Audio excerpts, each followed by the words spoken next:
আল্লাহ ইসরাফিলকে বলবেন, ইসরাফিল সিংহায় ফুঁক দাও।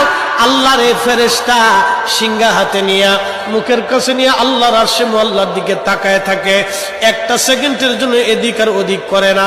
কখন রব হুকুম দিবে সিংহায় ফুৎকার দেওয়ার জন্য, যখন সিংহায় ফুৎকার দিবে, কুরআন বলতেছে ইদাস সামাউ ফাতারাত, আকাশ ভেঙ্গে ভেঙ্গে ভেঙ্গে ভেঙ্গে পড়তে থাকবে। ওয়া ইদাল কাওয়াকিবু তাসারাত, সমগ্র নক্ষত্রগুলি ভেঙ্গে ভেঙ্গে ভেঙ্গে ভেঙ্গে পড়তে থাকবে। ওয়া ইদাল বিহারু ফুজ্জিরাত, সমুদ্রের তলদেশ উদ্দোলিত হয়ে যাবে, সমগ্র পানিগুলি পৃথিবীর উপরে আছাড় মারবে, আর ধুয়ে পারলে সব পৃথিবীবাসীকে নিয়ে যাওয়া হবে।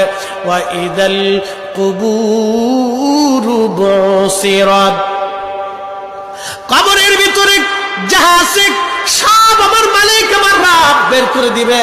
কবর থেকে মানুষ বের হইয়া সেই দিন হাসরের ময়দানের দিকে দৌড়াইতে থাকবে, সবাই উলঙ্গ থাকবে, কিন্তু আমার নবীকে আল্লাহ ৭০,০০০ ফেরেশতা বেষ্টন করাইয়া জান্নাতের পোশাক পরাইয়া মহাসম্মানে ফেরেশতারা মিছিল দিয়ে দিয়া আমার নবীকে হাসরের ময়দানে মাকামে মাহমুদে বসাবে।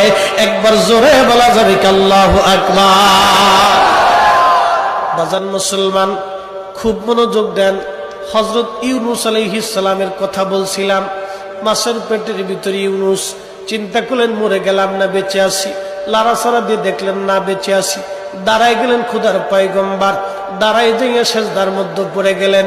মাছের পেটের মধ্যে সেজদার মধ্যে পড়ে বলতেছে, লা ইলাহা ইল্লা আনতা সুবহানাকা।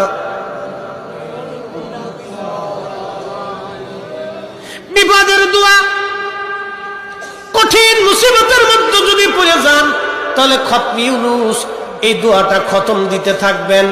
আল্লাহ যখন ইউনূস আলাইহিস সালাম এই জিকির শুরু করলেন, ইউনূসের এই জিকির আর ওই মাছের পেটের মধ্যে রইল না, এই জিকিরটা চলে গেল আরশে মুআল্লাতে।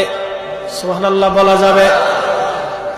আরশে মুআল্লার পাশে এই জিকিরগুলি চারপাশ দিয়ে ঘুরতেছে। আরশে মুআল্লা ধরে রাখছেন ৪ জন ফেরেশতা কাঁধে করে। এই ৪ জন ফেরেশতা আল্লাহকে ডাক দেবে, বলে রব, আপনার বান্দা ইউনূস তিনি জীবনে ভালো অবস্থায় থাকার সময় আপনার জিকির করেছে, আজকে সে মাছের পেটের ভিতরে পড়ে গভীর সমুদ্রের মধ্যে আপনার জিকির করতেছে। আল্লাহ ইউনূসের জিকিরের আওয়াজ আরশে মুআল্লার চারপাশ দিয়ে ঘুরতেছে। আল্লাহ আপনি আপনার ইউনূসকে মাফ করে দেন।